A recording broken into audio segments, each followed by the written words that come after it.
I'm the top dog in the league, homie. Let's speak on it, it's a stretch for anybody to reach on me. Just breathe on it, don't tell them, they gotta know it's me on it. Won't kick it on me and go for 3 on you. You couldn't guard me with the cleanest armor, I got it covered, these corners. I'm the top dog in the league, homie. Let's speak on it, it's a stretch for anybody to reach on me. Just breathe on it, don't tell them, they gotta know it's me on it. Won't kick it on me and go for 3 on you. You couldn't guard me with the cleanest armor, I got it covered, these corner like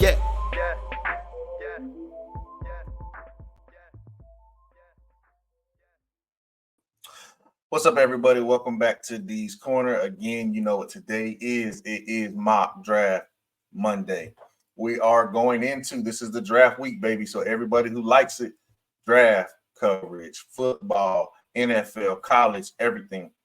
It's one of my favorite weeks of the year. I'm a big draft guy. Again, please don't forget to like, share, and subscribe. You can also catch me on the Double D's podcast. Shout out my boy Static Spaz for the intro music. But we're going to jump right into this video. We're going to jump right into where we're to our mock draft Monday. I have 4 rounds full of trades. Some of these trades are maybe a little off the wall, but I'll do the best I can to explain the thinking behind them. Let's jump right into it. The first overall pick, we know who it is, Caleb Williams. We've known this for a while. After the Bears traded away Justin Fields, Caleb is the guy they're going to build around. They had a pretty good offseason bringing in offensive weapons. Keeping veterans around Caleb is a must, but the Bears only have 4 picks. So they're going to have to strike on every last pick that they make. They're going to have to make sure that this is a pick that can come in and contribute immediately. Next up, Washington Commanders. The Commanders, they're going to go with the prototypical quarterback selection here, which is Drake May. He's 6'4", closer to 230. He is a big arm quarterback. Some people compare him to Josh Allen. It's more along the lines of hard to get him down than it is pretty much anything else. He is an athletic guy. He does have a big arm. But when you look at Dan Quinn's run in Atlanta, he had more of a prototypical guy in Matt Ryan. He's going to run the ball. He's going to play tough defense. He's done a pretty good job bringing in free agents this year. Going into the draft, obviously he will have, but knocks on May have been at times he wants to do too much. A lot of people say he tries to put on the Superman cape. But when you look at the weapons that the Commanders are going to offer him, he should not have to do a lot. They have a pretty good amount of picks, and they're able to still build around Drake May, build this offensive lineup. He has weapons, continue to build up that defense, and I think that the Commanders are in a pretty good mood. Mode, if you will, moving forward with their guy at quarterback, with their guy at the head coach who knows this division, who's going to play defense, who's going to get after them. So the Commanders should be pretty decent when it comes to Drake May. They have Marcus Mariota, but he will definitely be a backup. May will come in and get the start from the very jump. Our first trade, we have the Patriots. They are trading the 3rd overall pick and the 231st pick to the Vikings for picks 11, 23, 108, and a 2025 3rd. The Vikings come up and get Jaden Daniels to work with a great cast of pass catchers: Justin Jefferson, Jordan Addison, TJ Hawkinson. They have a pretty solid offensive line, and they picked up Aaron Jones this year. Jaden Daniels is a player that I think Justin Jefferson will love, not just because of the LSU ties. Jaden Daniels is also electric. Think about how effective Lamar Jackson is with his rushing ability, and now you add that to turf. We're indoors where they don't have to play very many home games with weather. Now, they do play against Green Bay as well as Chicago, but Detroit's also on turf indoors. So this Vikings team is a lot better than people will really give them credit.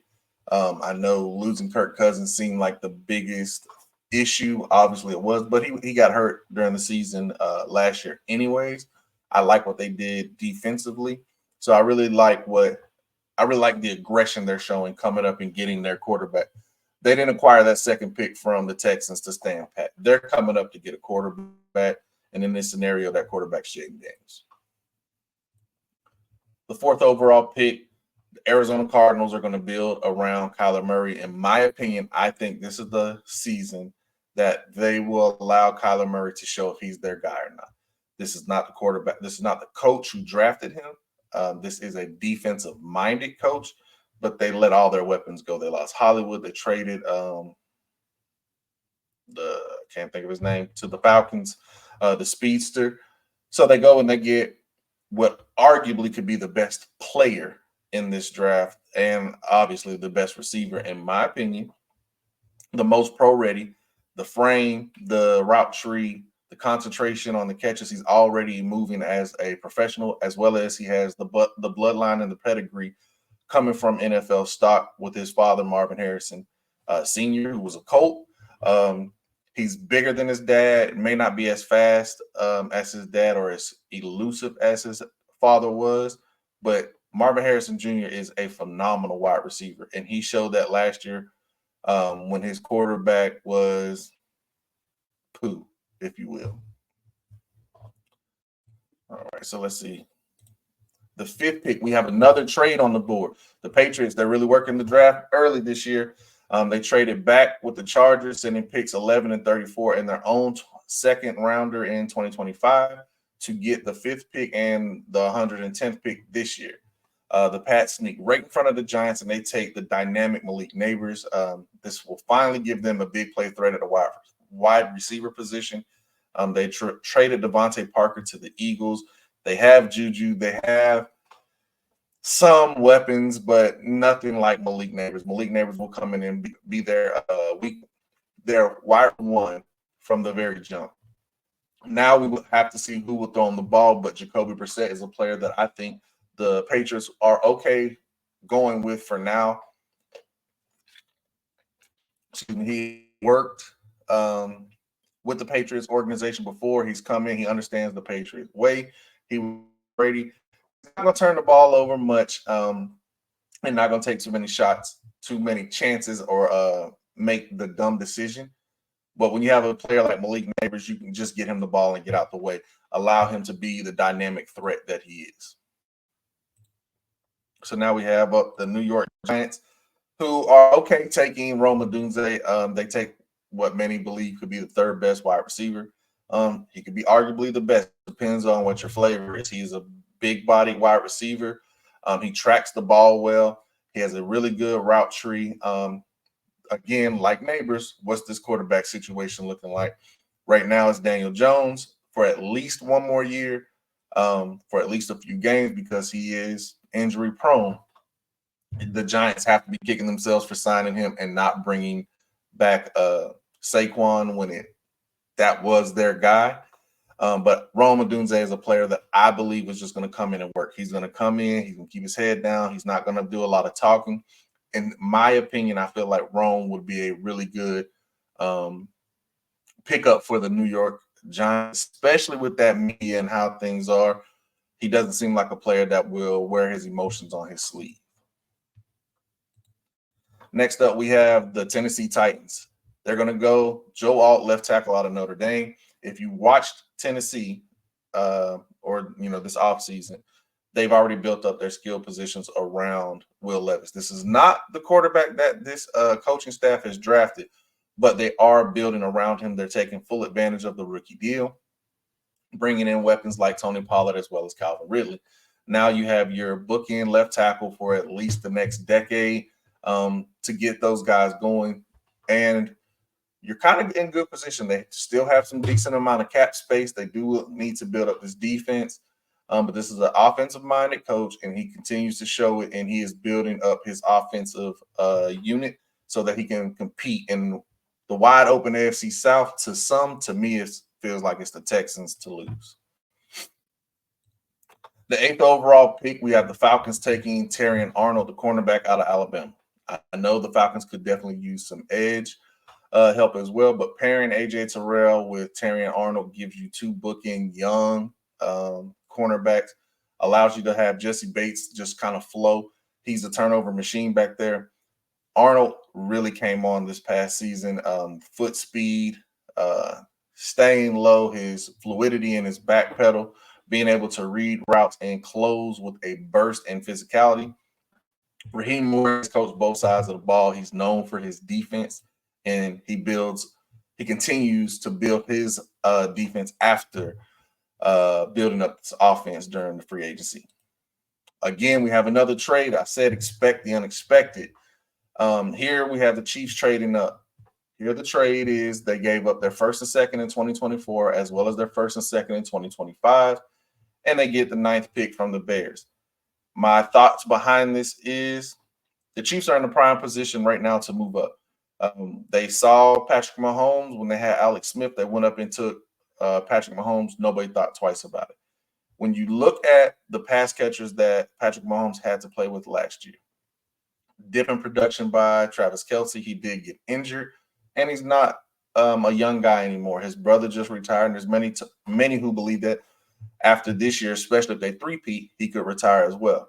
Well, in that case, you want to have his replacement, and you have it in Brock Bowers, a player who is disgusting after the catch. He's physical at the blocking point, being able to run 2 tight end sets, having him learn behind Travis Kelce because Travis does not run the conventional route tree, having him understand. And you got to think they do this tight end U thing where all the tight ends in the NFL get together and work out. But having this guy for 18, 19, 20 weeks of the NFL season, because this team will be a playoff team, that just bodes so well for Brock Bowers' learning ability, his transition to the NFL.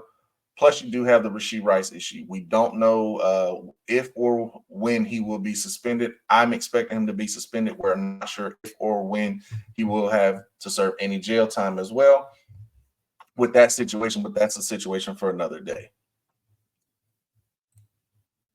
All right, so next up, we have the 10th pick with the Chiefs moving up in front of the Jets and taking what many believe the Jets, the player that the Jets want, and Brock Bowers. The Jets continue to build around Aaron Rodgers, and they draft left tackle Olu Fashanu out of Penn State. He can come in and learn behind Tyron Smith. Tyron is always injured, but this gives you an opportunity to learn from a future Hall of Famer, understanding how to be a pro, understanding how to take care of your body, and kind of listen and learn what issues he ran into, and maybe he can avoid them himself. But the plan here, protect Aaron Rodgers at all costs, build this offense up, and hopefully you can have a set roster. Your offense can be somewhat equal to what you have on your defensive side. All right. Now with the 11th pick, I know it's going to be a lot of Chargers fans that are going to be upset here, but the Chargers have a ton to fill, and after trading back, they acquired more picks. They go defense here. You watch what the Chiefs just did. You're going to have to stop the Chiefs. You're going to have people to cover. Asante Samuel Jr. can't do it all by himself. Now you do have one of, if not the top guy in this draft. He is blazing fast, short area quickness, understands route trees, route combinations, is physical, can press, can play man, can play off man. Is phenomenal in zone because of his quick twitch. I really like this pick, being able to learn again from a legacy player like Asante Samuel Jr. This is a solid secondary now with Derwin James coming in. You're going to have to play defense. Harbaugh is going to want to run the ball. He's going to want to play tough defense. So his first pick as the Chargers coach, they go defense. Next up, we have the Denver Broncos. Again, I know many believe that this should be a quarterback. I'm just not very high on J.J. McCarthy. Taking the 4th best quarterback, he was not asked to lead the team. Denver is not an indoor area. McCarthy does not have the strongest arm. He is extremely smart, and he does come off to me as a Sean Payton guy. But this team has so many holes, and again, you have to stop Patrick Mahomes. The only way to get into the playoffs is to win your division. You do that by smothering the Chiefs' offense and getting after their quarterback. Dallas Turner is a freak. He's a long athlete, extremely fast, versatile, who can play opposite of Baron Browning and be phenomenal moving forward in this defensive scheme. Sean Payton also been to the Super Bowl. He wants to have a stingy defense and just a smart quarterback to get his guys the ball. Here they start to build up their defense. Excuse me. All right, we have the Las Vegas Raiders on the clock with the 13th overall pick. Excuse me, and they're going to go Talisi Fuaga. Antonio Pierce has said he wants to get back to the Raider way. He wants to punch you in your mouth. He wants to run the ball down your throat. They want to be physical. Fuaga gives them that. Seen mostly as a guard, can possibly play tackle, played it in college. He'll get a crack at both wherever he fits in. I just think that this is a solid road grader, a way for you to be nasty and work on that offense and try to do your best to keep the ball away from the Justin Herbert and the Patrick Mahomes of this division. Next up, we have the New Orleans Saints, who, again, they are in offensive line purgatory, in my opinion. Trevor Penning has struggled and would possibly have been released or traded if it wasn't due to Ryan Ramsey's knee issues. That could potentially be career threatening. So you want to be able to have options. So keeping Penning was a smart move, if you will, more of a necessity than anything. But going to Washington and getting Troy Fautanu, who can play guard, who can play tackle, again, you're going to get you a road grader. This team needs to be able to get Alvin Kamara back to being Alvin Kamara. He's getting older, could potentially maybe be traded or released due to his high cap number as well. We'll see how that works. But for starters, they're going to try their best to protect Derek Carr and open up lanes for those running backs. We have another trade. I told you this is full of trades. The Rams, they're going to trade up with the Colts. They're going to send pick 19, 83, 154, and 155 for the 15th and the 234th. With the pick, the Rams take Jared Verse, edge out of FSU. Very athletic, solid guy, can play the run and pass. Very solid edge rusher. And you pair him with last year's rookie Byron Young, and now you're starting to attempt to fill the hole left by the retirement of Aaron Donald. There's no Aaron Donald in this class. You're not going to be able to have a plug-and-play player there. So the Rams make a move to come up and fill his void with multiple players. Now you have a solid edge rush. Now you're looking forward to continuing to build up that defense. Your offense is solid. You do have some holes, but you're in a tough division. You're going to want to get after Geno Smith. You're going to want to get after Brock Purdy, and you're going to want to have to chase around Kyler Murray. Verse gives you an opportunity to do all of those things. The Seattle Seahawks, they're going to go Jackson Powers Johnson. They need interior offensive line help, particularly at center. They did just sign Lincoln Tomlinson, formerly of the Jets. They're going to want to run the ball. They're going to want to be nasty. This defensive-minded coach coming from Baltimore who's going to want to run the ball and play nasty defense. Right now, this is a good anchor for a solid young offensive line.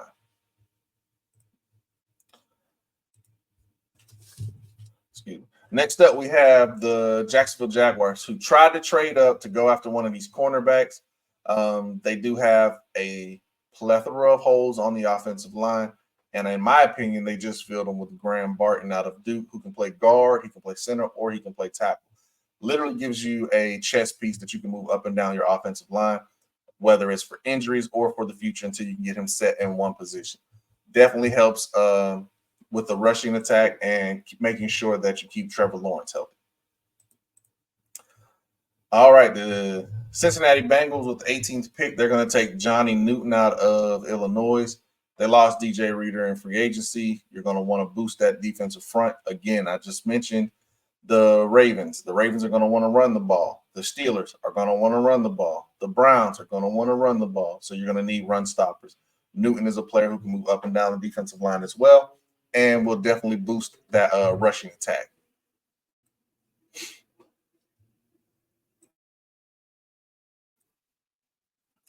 All right, next up, we have another trade. The Dolphins, they're going to jump in front of the Steelers by trading with the Colts. They're going to send pick 21 and 55 for the 19th and the 191st pick. They're also going to swap 2025 fifth rounders, and they're going to take Amaris Mims. They're going to help their offensive line on the right side. He can learn behind Teron Armstead, on the left side. But this just helps this team get nastier and meaner, especially in that run game. This is a team that can run the ball. If you watch First Things First, Chris Broussard called them breakdancers last year. They're more of a finesse team. This year, I think they're going to try to get physical. This year, I think this is the team to watch, especially with the AFC East opening up like it did. Buffalo losing Stephon Diggs really benefits the Miami Dolphins if they can hit in this draft this year. They did a solid. They had a solid free agency, being that they had minimal cap space. They were able to fill some positions and get some players that I like, but bringing in Amaris Mims definitely boosts Tua's protection as well as opening holes for those running backs. Next up at pick number 20, we have the Pittsburgh Steelers. They're going to take Zach Frazier. Beefing up this offensive line is the Steelers' plan, especially on the interior. They're going to want a center. Zach Frazier, some may feel that this is a reach. In my opinion, I don't. I feel like he fits the Pittsburgh Steelers culture. He is a blue-collar, hard-nosed football, going to bring his lunch pail to work, and he's going to try to road grade and open up lanes for Najee Smith and Jaron Warren, as well as protect whoever their quarterback is going to be, if it's going to be Justin Fields or Russell Wilson. Next up, pick 21, my Indianapolis Colts. They're going to take Laiatu Latu, edge out of UCLA. Chris Ballard is known for trading back. He's done it twice in this draft, accumulating more day two picks where he is. That's his bread and butter. The second, third round, if you look what he's been able to do in that second round, Braden Smith, Darius Leonard or Shaq Leonard, Jonathan Taylor, Michael Pittman, all in the second round. This is what Ballard is known for. Ballard has come off and said that he likes his young cornerbacks. Sometimes when it comes to his roster and how he talks, you do have to take Ballard at his word, in my opinion. I know a lot of Colts fans don't really like him, but he did go after Danielle Hunter, missed out on that. But now you get potentially the best edge rusher in the class. Obviously, he does come with some health issues, but if I'm not mistaken, at his pro day as well as the combine, he got a clean bill of health, passed his medicals. It still may scare some teams off, but being able to trade back and get Laiatu Latu is a very good pickup for the Colts, who also will have Kwity Paye coming up on his fifth-year option. So if they don't want to pay him top dollar, this is also an insurance policy for the future move. Next up at pick 22, you have the Eagles taking Tyler Guyton, the right tackle from Oklahoma, who could come in and learn to be a pro from another former Oklahoma Sooner, Lane Johnson. When you look at the offseason that the Eagles had, by far one of the best, being able to retain their key players. They boosted their pass rush. They did lose Jason Kelce, but they were able to retain and re-sign most of their other starters. Lane Johnson is getting up there in age, so this boasts a value pick. But in my opinion, this is a great value pick because when Lane does decide to hang it up, Tyler Guyton can step right in. Worst case scenario, he can come in and play swing tackle. He could play guard. He could play on this offensive line somewhere to get that rushing attack going with Saquon Barkley and Jalen Hurts. Now, this may shock a lot of people, but we have the New England Patriots taking quarterback Michael Penix Jr. In my opinion, again, I'm not really a fan of J.J. McCarthy. I know Penix has had injury history, but the past 2 years, clean bill of health. Look what he did at his pro day. He shows that he does possess escapability. Now they have a quarterback who can sling it. He can make every single throw, lining up with a dynamic wide receiver and Malik Neighbors, continuing to build this. This is a team, in my opinion, if you look at some of the free agency videos that I've done with what has transpired in Buffalo having money issues, the Jets coming up on money issues, and the Dolphins also having money issues. With some big name players to sign, the New England Patriots are building for the future. And their future could be next season in 2025, maybe 2026. They still have a ton of money. They're building the youth movement on offense. They have their quarterback of the future, their wide receiver of the future. Continue to build up that offensive line, and New England could be in prime position to take full advantage of the impending downfall of the other three teams coming in the AFC East. Now we have the 24th overall pick. We have the Dallas Cowboys are on the clock, and they're going to go J.C. Latham. The Dallas Cowboys have a lot of holes on their team, a lot of holes on that offensive line. J.C. Latham allows them to come in, and they can move Steele from the right side to either guard or to left tackle where he's played before. He has had injury issues as well. If they put him to guard, this allows you to put Tyler Smith out at left tackle where he played well at, but he is a very handsy tackle. In my opinion, he's better suited at guard. But here, this gives you versatility up front, allows you to kind of move.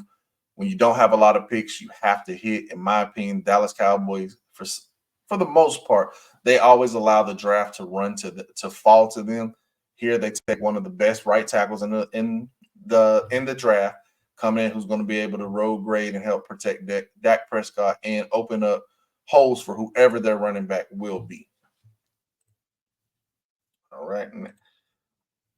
Next, we have the Green Bay Packers are on the clock at the 25th pick.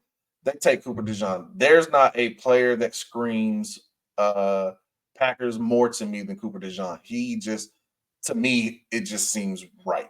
He will be able to fill holes that they have at safety as well as nickel, and he gives you the potential to return kicks. A corner in college, coming off an injury, in my opinion, he can really play wherever you need him to play in that back end, give you a nice chess piece, a nice move piece, a versatile positionless player, if you will. But when you look at this secondary now with Xavier McKinney, Jair Alexander, and you add DeJean, that's a really, really, really good young secondary to go with this young offense. This is a young team all around. Building this team for the future to take a hold of that NFC North. They're going to try to knock off the Detroit Lions. They're going to knock off the Minnesota Vikings and the Chicago Bears. This is a really good player. This is a good value pick. This is a great pickup for positions of need and just adding playmaking ability to your defense. Next up, the 26th pick, we have the Tampa Bay Buccaneers taking Kool-Aid McKinstry. After trading away Carlton Davis, they're able to land arguably the best corner in the draft. He's been dealing with a foot issue, but was still able to run a 4.4 at his pro day. And getting the opportunity every single day in practice to go against Mike Evans, a future Hall of Fame wide receiver, as well as Chris Godwin, is only going to benefit Kool-Aid moving when he goes up against the Drake London of the Falcons, or I can't think of the dude's name, from Ohio State with the Saints. But Kool-Aid is an extremely sticky man coverage corner. He's going to come in and he's going to pair nicely with Jamil Dean. You do have a nice secondary now with Antoine Winfield coming back on the franchise tag as well. I really like this pickup of Kool-Aid.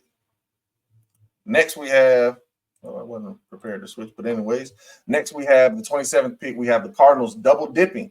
They're going to go wide receiver Brian Thomas Jr. After those top three guys, mainly everyone else is kind of seen as a glorified number two, a T. Higgins number two, if you will. Someone could be like a 1B.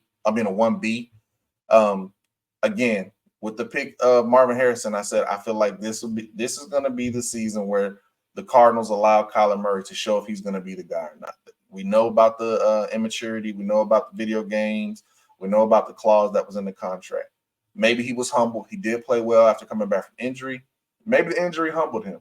But now you give him two big weapons, speed for days, catch radius are phenomenal. And with him being able to run around and play backyard football and just launch it up, I really like the mindset of double dipping here, getting you two weapons, because again, you lost all of your weapons. You don't have a tight end. You don't have wide receivers right now. Get you some weapons and build around Kyler Murray, and let's see what we're able to do here in the AFC West. Next up, we have the Buffalo Bills taking Chop Robinson with the 28th pick. This is a player that will give you a good rotation, and he's also someone who can come in and learn under Von Miller. I know we think that the Bills are going to go wide receiver. In my opinion, I don't think they will. Not with the first pick. I don't think that they're going to trade up and risk. They have a lot of holes. This defense, you have a lot of players coming back. Well, actually, you lost a lot of players, but you do have your best player coming back with Milano, but he's coming back from injury. You have Ed Oliver in the middle, Greg Russo on one side, and Von Miller. Chop Robinson just gives you a great rotational player, and you hope that he is not the next Aaron Maybin, who the Buffalo Bills took out of Penn State years ago. The 29th pick, we have the Detroit Lions selecting Nate Wiggins, the cornerback out of Clemson. Even though they added Carlton Davis, this will not stop them from continuing to add to the secondary. When you get a player of Nate Wiggins' caliber, the fastest defensive player at the combine with 4.28, and pulled his hamstring running it, so it was probably faster than that. Now, he is light in the tail at 173, but you do, now that he's a pro and that's all he has to focus on is football, he should easily be able to gain 7, 8, even 10 more pounds and not lose a lot of his speed. He's a sticky man coverage, extremely versatile in zone as well. I've already talked about his speed, but he's a very, very, very long corner as well. A player that I wish that my Colts were able to double dip in the first round with Laiatu Latu and get Nate Wiggins as well. But I think this is not just a value pick. It's a pick of position of need. But when you look at the value, Nate Wiggins could potentially be the best corner in all of this draft. We always have that one or two guys met up, but Nate Wiggins has been a phenomenal player for the Clemson Tigers throughout his collegiate career. Next up, we have another trade. The Giants, they're going to make a huge move with the Ravens. They're going to give up picks 47, pick 107, their first and fourth in 2025 for picks 30 and the 250th pick.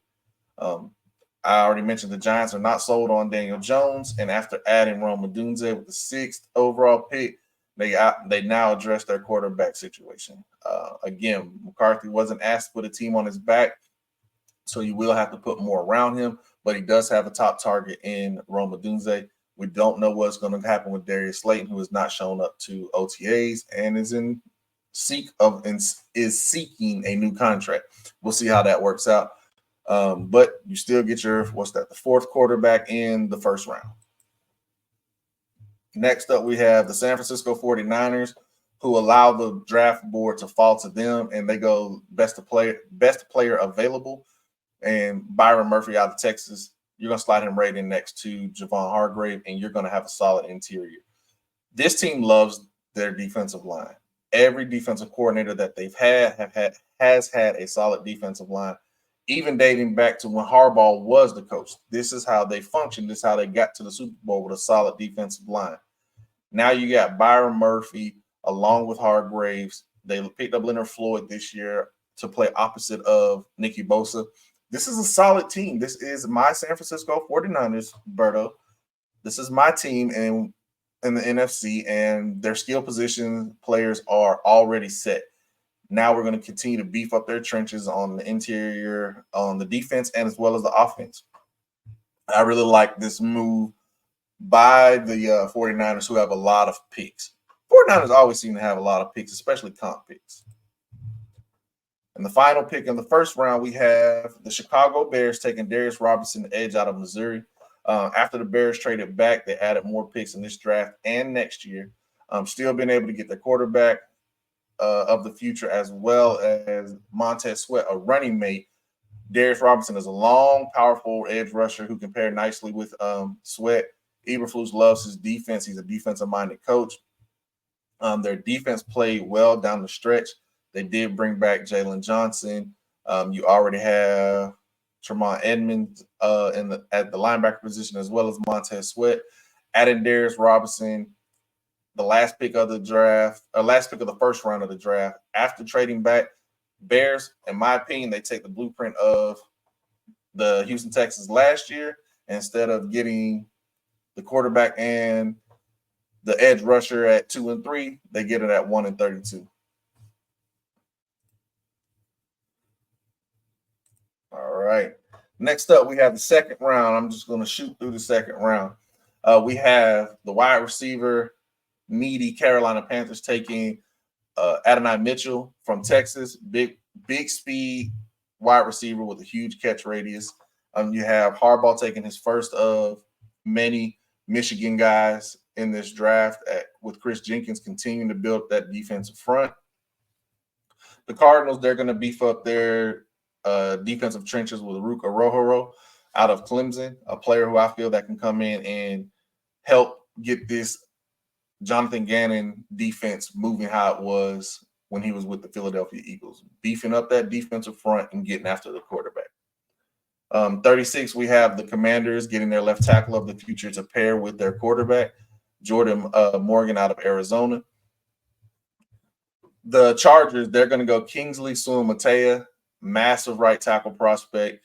Being able to trade down and still get your quarterback solid protection, in my opinion, is extremely good. They're going to want to run the ball and play defense. I keep saying that. Don't expect Justin Herbert to be dropping back 50 and 60 times a game. Excuse me. 38th pick, we have Xavier Worthy, wide receiver out of Texas, to the Tennessee Titans. This is an opportunity for the Titans to allow Will Levis to show that cannon that he has. You have your two phenomenal route runners who are going to command coverage. This allows Xavier Worthy to just be that speed guy, especially early on in his rookie year. Streaking down the field, down the seams, all the go routes, quick tosses, screens, being able to have him, allow him a role. I don't think Xavier Worthy can come in as a first-round pick and be the guy. Just because he's fast, is he more John Ross than Tyreek Hill? That's where a lot of my doubt comes in when it comes to him. He's a small stature, thinly built wide receiver. And let's be real, the physicality in the NFL, you're going to need to add some mass. Can he add enough? We don't know. But like I said, working with D-Hop and Calvin Ridley allows him to do what he does best, and that's showcase that speed.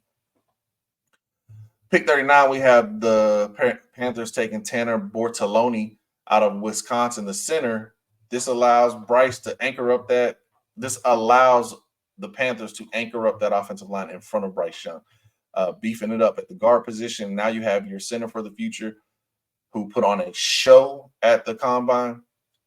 I like where the Panthers are moving now with building protection around Bryce Young. Now you get him some more weapons, allow him to get that ball out of his hand fast, to be able to run the ball. We'll see what type of steps forward he's able to take in his sophomore season. All right, pick 40th.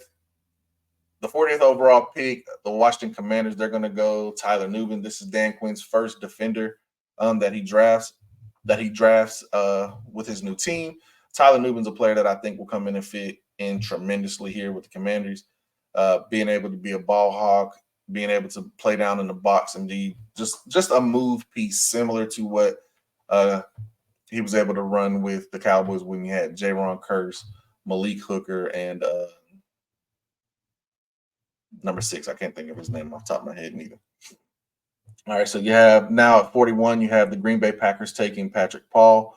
You lose Dave Bakhtiari. You replace him with Patrick Paul, the offensive tackle out of Houston. Again, this team is already young, building around this young core with more young talent only bodes well for them, especially if all these players hit. I do like the 42nd overall pick, the Houston Texans take TJ Tampa. I really like the compliment that he would be to Derek Stingley, an extremely, in my opinion, Stingley's an underrated corner. I've had conversations with people who don't think the Texans can compete with the Chiefs because they don't have cover corners. Go check Derek Stingley out again and come back at me with that.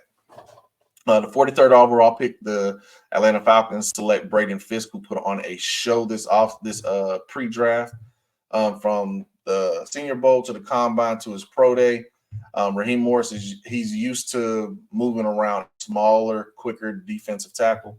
He goes and gets his with Brandon Fisk out of Florida State. All right, so pick 44, we have the Las Vegas Raiders selecting quarterback Bo Nix. I am not a Bo Nix guy, but he'll have one of the best wide receivers in the game to throw to. So we'll see how he goes. The 45th pick, the Saints continue to boost their offensive line, going Christian Haynes out of UConn. The 46th pick, my Indianapolis Colts select Xavier Legette. They get a great weapon for Anthony Richardson. You can hand him the ball out the backfield. You can stretch the field vertically, as well as his strength after the catch and his yak yards on those slants off the RPO. This should definitely help my Indianapolis Colts moving forward. The Baltimore Ravens finally on the clock after trading back, and they're able to still get a very good red zone threat. Some people even believe Keon Coleman out of Florida State could have been a first-round pick. I think he's, when you go and watch his tape, he doesn't separate a lot, but he is a fantastic jump ball catcher, 50-50 ball guy. But the speed at the combine, his lack of separation, I think that'll cause him to slide, in my opinion. All right, so now at the 48th pick, we have the Jacksonville Jaguars selecting Michael Hall Jr. out of Ohio State. They're going to beef up that defensive front, especially in the defensive tackle position when you're going against now Joe Mixon, as well as Tony Pollard and Jonathan Taylor. You're going to need someone that can help you stop the run. The 49th overall pick, in my opinion, I really like this pick for them. Ladd McConkey, wide receiver out of Georgia. When you look at Ladd, he can step right in and fill the void left by Tyler Boyd. Especially with a quarterback like Joe Burrow throwing him the ball, McConkey can separate. He's a quick twitch wide receiver. Will be phenomenal within the slot, but the kid makes tough catches consistently. I really like what the Bengals are doing here, adding Ladd McConkey. The 50th overall pick, the Philadelphia Eagles select Peyton Wilson. Peyton Wilson is also a guy that I think screams Green Bay to me. But when you look at this defense and what Vic Fangio has to work with, you add a dynamic linebacker like Wilson, pairing him with Chauncey Gardner-Johnson, who came back to the Eagles. They're going to bring an athletic defense with a nasty attitude. I love the pickup of Peyton Willis for the Philadelphia Eagles. We have the Pittsburgh Steelers at 51st, taking Max Melton, high-rising corner out of Rutgers. Solid combine showcasing, pairing him with Joey Porter Jr. and my boy. I can't think of I'm having so many brain farts today, guys. Sorry. Anyways, pairing him with Joey Porter Jr. definitely bodes well for that division. The 52nd overall pick, we have the LA Rams taking Enos Rakestraw. Again, you're going to need multiple players at multiple positions to fill the void left by Aaron Donald. I will keep saying. Philadelphia Eagles back to the defensive side. Adisa Isaac, the edge player out of Penn State, he gets to stay in Pennsylvania. But when you start to look at this defense that the Eagles will put on the field in 2024, they are looking scary. This is a good team. Probably a top 3, maybe top 4 roster right now heading into the draft this week. The Cleveland Browns, they are going to go Edgerrin Cooper. The Ravens add Derrick Henry. The Browns add a linebacker. Edgerrin Cooper is probably one of the top linebackers in this class, will come in and bode well for this stout defense for the Cleveland Browns. Now, 55, you have the Colts again. This was after some of the trades. they're able to go Cameron Kitchens out of Miami. This is a player who plays faster than his 40 time, but he gets his hands on the ball and forces turnovers. A player that will be able to move around. You have Blackman back, but Blackman is back, but he's only on a 1-year contract, 1-year deal. Maybe Cameron Kitchens and Nick Cross are the safeties of the future. We'll see how that goes. All right, so the 56th pick, this just feels like a Jerry Jones thing to me. Jerry goes to Texas and keeps the dynamic running back, Jonathan Brooks, in state, in home. He is coming off of an injury, but they picked up offensive lineman in the first round to be able to open up holes. He's still young enough to come back and possibly be running back 1 in his rookie year. 57th pick, you have the Tampa Bay Buccaneers going Cooper Beebe out of Kansas State.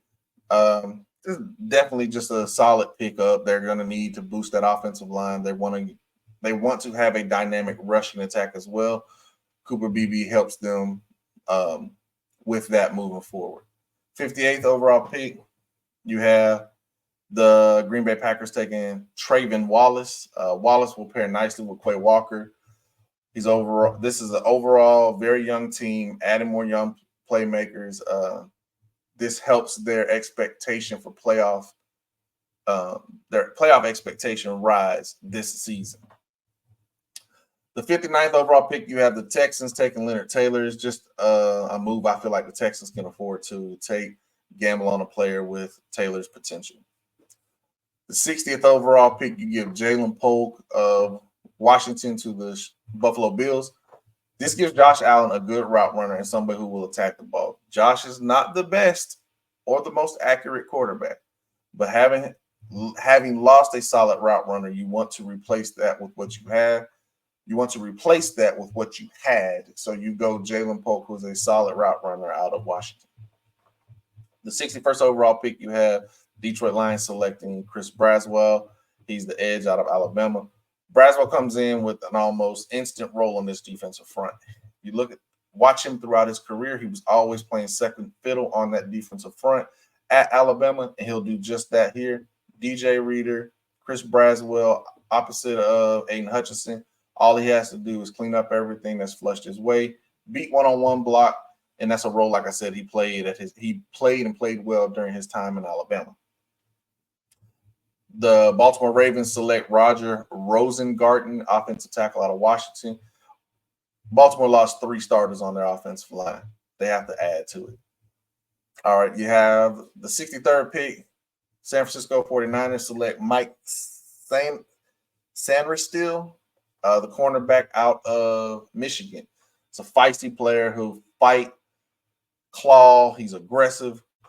Was a leader on Michigan and a player that was spoken very highly of. I think his mentality and how he functions and operates will fit in extremely nicely with the San Francisco 49ers. And the final pick of the second round, the 64th pick, the Chicago Bears take Cedric Van Pran Granger.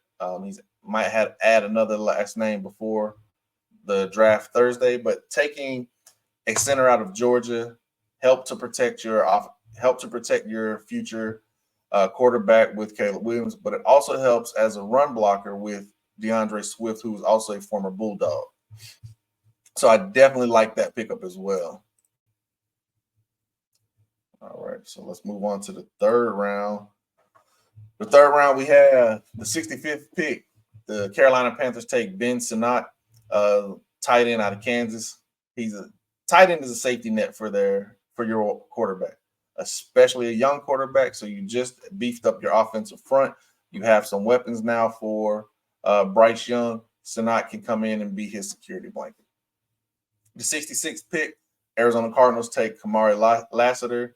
Gannon likes Georgia players. He was with the Eagles, and Lassiter is a feisty corner who can come in and fit in nicely. The Washington Commanders at the 67th pick take Braylon Trice. They're going to continue to build and add to that edge rush. I like Trice, opposite of Dorrance Armstrong, will definitely be able to start beefing up. The Commanders' strength right now on that defense is interior. Having these guys on the edge should be able to alleviate some of that pressure up the middle. All right, we have the 68th pick. The Pats, they're building a very, very, very strong young core offensively. Penix should be able to get the ball out of his hand quickly with the weapons of Malik Neighbors and Malachi Corley out of Western Kentucky. The 69th pick, the Chargers take Troy Franklin. They finally get Herbert a weapon who is also a former Duck. The very next pick, the 70th pick, the Giants pair Roman Wilson with J.J. McCarthy. Now J.J. has two weapons and also his top target from college. The Arizona Cardinals continue to beef up their offensive front, going Christian Mahogany, the offensive guard out of Boston College. I like this pick here at 72. Jatavian Sanders. The Jets did miss out on Brock Bowers, but they were able to take a Olu Fashanu as well as now being able to take Jatavian Sanders, who is a versatile piece at the tight end position, who should be able to rack up with Mike Williams and Garrett Wilson taking most of the coverage. Aaron Rodgers likes being able to have multiple weapons on the field. Jatavian Sanders, in my opinion, is a great pickup for him. At the 73rd pick, I like Tez Walker out of North Carolina to the Detroit Lions. He'll fit right in my opinion. He is a speed guy, but aggressive at the catch point. When you look at what the Detroit Lions are doing, how they're building, being able to get value picks, they have a solid offensive line. They have solid weapons. They're just going to keep adding to that weaponry and allow Jared Goff to be able to hit whoever's open. The 74th overall pick, we have the Atlanta Falcons selecting Brandon Dorlus out of Oregon, the edge out of Oregon. They needed edge. They finally picked one up. Chicago Bears at 75th take Ricky Pearsall. I like this weapon. He's a solid wide receiver. He's a really good technician, but when you put him in a position where he can learn from Keenan Allen, who's arguably one of the best wide receivers, and in my opinion, he is a underrated wide receiver, this would be a phenomenal pickup for the Chicago Bears. All right, at 76, you finally have the Denver Broncos selecting their quarterback, going Spencer Rattler. Rattler can come in and compete with Jarrett Stidham. Rattler, a lot of people forget, was supposed to be the guy. Before Caleb Williams, it was Spencer Rattler. Maybe he was humbled. There's been a lot of talks, but remember, we have to remember that the draft season is Lion season. So we don't know that if you could take it with a grain of salt or not, but there's been a lot of players or a lot of talk about teams intrigued by Spencer Rattler. Getting him here in the third for the Denver Broncos is a really good pickup, in my opinion. 78th overall pick, we have the Washington Commanders. I don't know why I keep saying Chicago. Taking Cedric Gray, the linebacker out of North Carolina. This just continue to build, let him learn from B-Wag and be their linebacker of the future. 79th overall pick, the Falcons had a nice route runner who's a hands catcher and could become the wide receiver 2 in his rookie year, and that's Jalen McMillan out of Washington. The 80th overall pick, we have the Cincinnati Bengals going Brandon Coleman. They're just going to continue to build up that offensive line and try to protect Joe Burrow as much as possible. The 81st overall pick, we have a legacy player here, Jeremiah Trotter Jr., high football IQ linebacker, something that the Seahawks need, and this is definitely a good pickup here and good value in the third.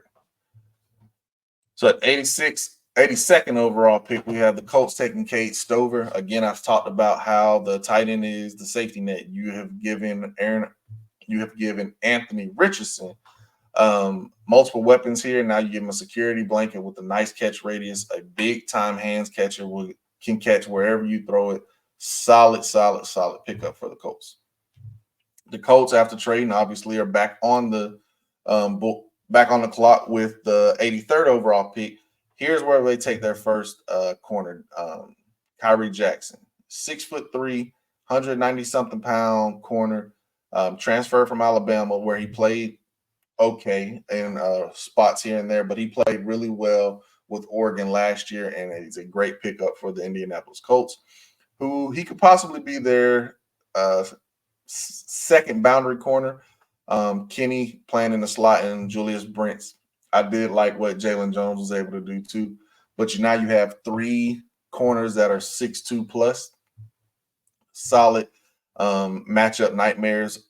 Kenny Moore beefing up that secondary. I like what the Colts are doing, and this is where the Colts will have to build their team. It's through the draft. This is where they kind of like to build their team as well. So now we have at the 84th pick, the Pittsburgh Steelers go Blake Fisher, right tackle out of Notre Dame. Really, really good pickup in my opinion. Continue to beef up that offensive line. The 85th overall pick, we have, I'm not even going to pronounce that guy's last name, Kieran out of Yale.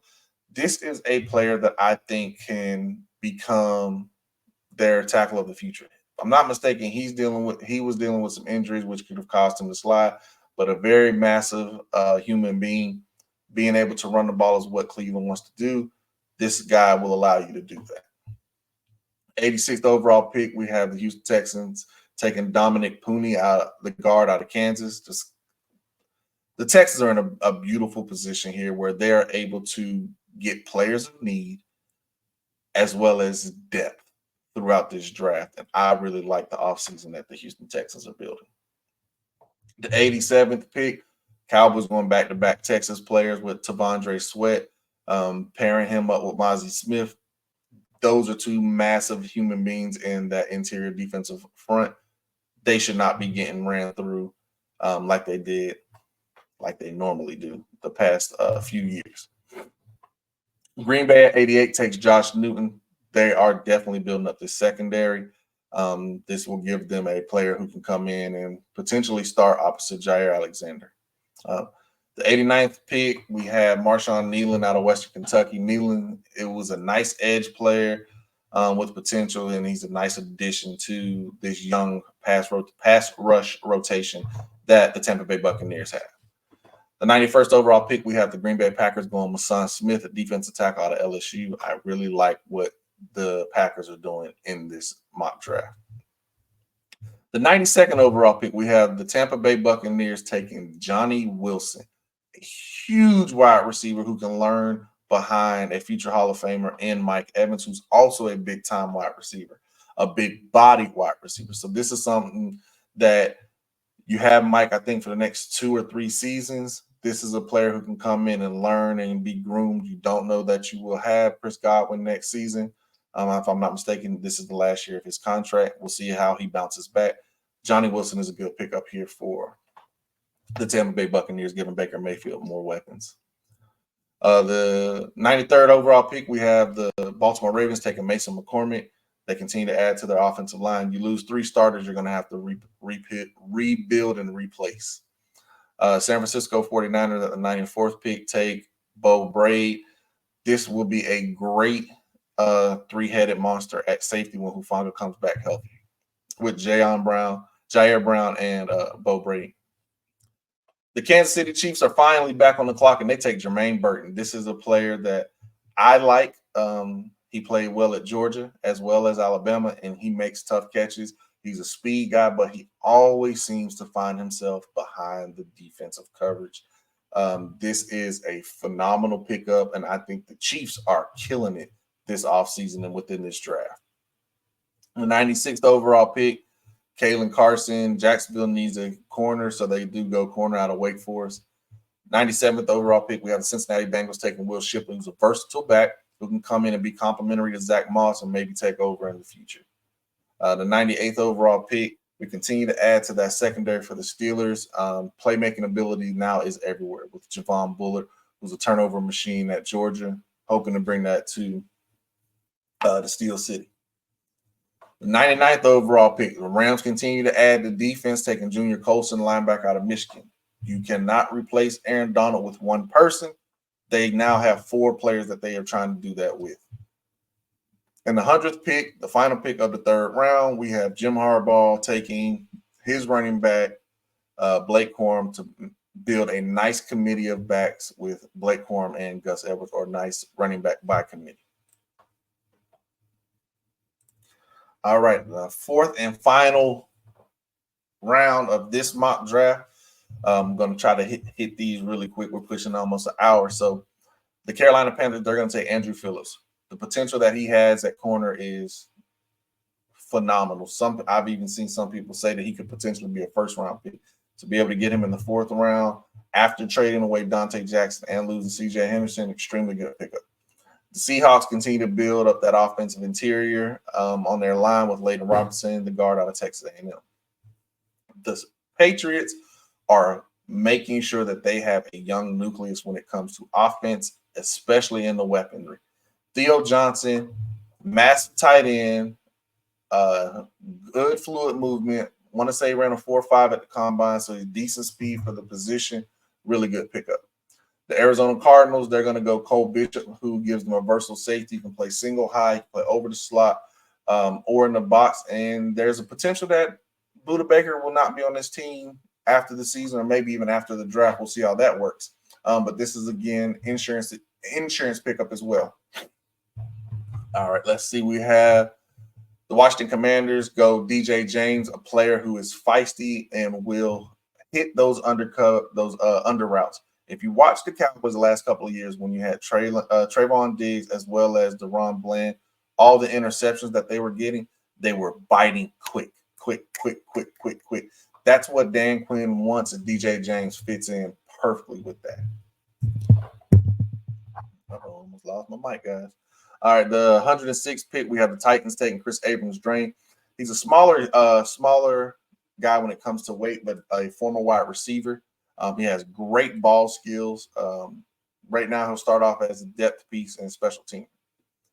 The 107th pick, we have the Ravens taking Kalen Bullock, the instinctive safety with range, and he has good high point ability. The Patriots now take their offensive tackle, Delmar Glaze, out of Maryland.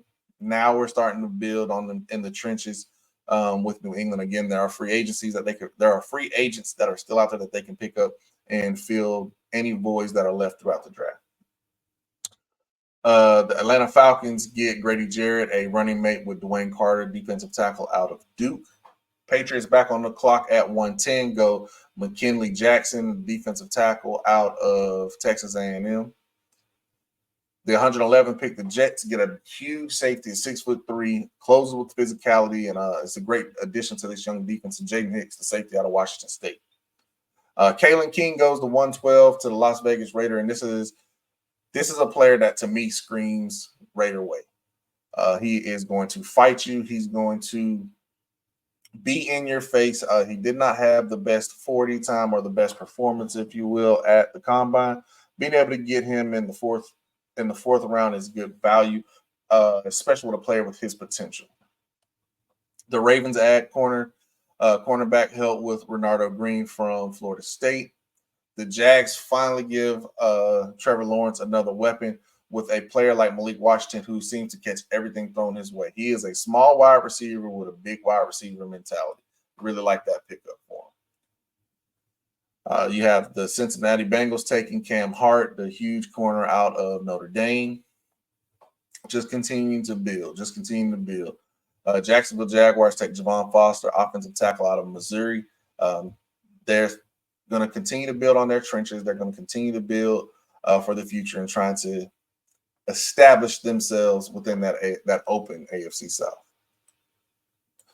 117th pick, my Indianapolis Colts take Jalen Wright. The Colts get an explosive change of pace back, and they're continuing to build around Anthony Richardson in this offense.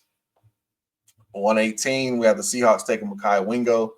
Again, boosting up this defense, being able to get players in as they transition from Pete Carroll to McDonald. The 119th pick, you have the Pittsburgh Steelers taking a versatile wide receiver who can work in the slot or on the bounds, and he's good at finding soft spots in the zone. Jamar Thrash, wide receiver out of Louisville. The 120th pick, we have the Eagles taking Dadrion Taylor Demerson, the safety out of Texas Tech, who put on a show at the combine. He's super athletic, nice depth piece, and he'll probably be a special teamer as a rookie. You have the 121st pick, the Denver Broncos take Braylon Allen. They are getting themselves a wrecking ball of a back. A young guy, I think he's only going to be 20 years old heading into his rookie season. So we'll see how that works. But Denver is going to try to take as much pressure off their young quarterback as possible. The Chicago Bears continue to add a nice rotational player to their defensive pass rush with Austin Booker, the edge out of Kansas. He'll be able to add some weight, but he should definitely add and have a nice rotation role as a rookie. 123rd pick, we have the Houston Texans taking Malik Mustafa, safety out of Wake Forest. Compact safety, violent at a point of attack. Just screams DeMeco Ryans to me. The 124th pick, the San Francisco 49ers. My San Francisco 49ers take Isaiah Adams. He's a guard from Illinois.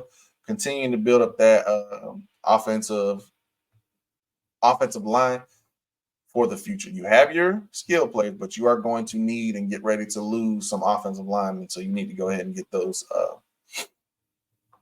positions ready for when that time comes. The 125th pick, I just did this because I don't know that they're sold on Kyle Trask. We go Michael Pratt, quarterback out of Tulane. Tampa Bay now has a solid backup to Baker Mayfield. The 126th pick, we have the Green Bay Packers taking a versatile running back in Bucky Irving out of Oregon, adding to their running back room. Josh Jacobs spent a little bit of time injured last year. As AJ Dillon, we'll see how that works out, but they want to be able to run the ball. Now they have a three-headed monster that can do it. I really like what the Packers have done this offseason, especially in this mock draft as well. The Houston Texans at 127, they give CJ Stroud another weapon.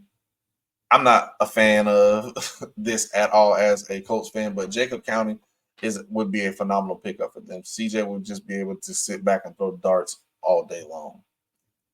The 128th pick, we have another legacy pick here. We have the Buffalo Bills taking Jerry Rice's son, Brandon Rice, wide receiver out of USC, pairing him with Josh Allen. He is a bigger body guy, and they'll see how they're able to do it. They're not going to have that dominant number one guy. Obviously, this is going to be a committee-style offense, and we'll have to see how the Bills function. I don't see them making the playoffs this year. 129th pick, we have the Minnesota Vikings taking Jarrian Jones, corner out of Florida State. Quick-footed guy. They're finally back on the clock, and they get an explosive, fast corner. The 130th pick, we have the Baltimore Ravens taking Javon Solomon. They always end up with edge. This is what the Ravens love to do on defense. They're going to get after you.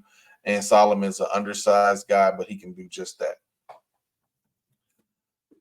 The 131st pick, we have the Chiefs back on the clock taking Tyron Hopper, linebacker out of Missouri. They've hit on one linebacker out of Missouri, and they hope to strike gold again. 132nd pick, my San Francisco 49ers take Zach Zinter, guard out of Michigan. They're going to continue to build and beef up that offensive line, like I stated before. Buffalo Bills, they're going to get Ed Oliver, a running mate, and they're going to go Tyler Davis, defensive tackle out of Clemson. 134th pick, we're going to continue to build around Aaron Rodgers, get him another weapon in Javon Baker, former Alabama wide receiver, transferred to UCF, big-time playmaker, can run, can catch. Being able to be the third, fourth wide receiver is a good position for him. The final pick of my mock draft today for this mock draft Monday is Luke McCaffrey. Kyle Shanahan brings in Christian McCaffrey's little brother, who's a nice wide receiver, a nice pickup, and also a legacy player because his dad was coached by Kyle's dad. So I really like what we've done here in this draft. Again, guys, please don't forget to like, share, and subscribe. I will have another 4-round mock draft out tomorrow or Wednesday. I will also drop a video on players that I think will be traded or could be traded either during or right after the draft. Look out for that before the draft. And again, Thursday, I will drop my final 7-round mock draft. I'll try to be quick as possible on the video so that it doesn't drag. See, this is 4 rounds and it took about an hour.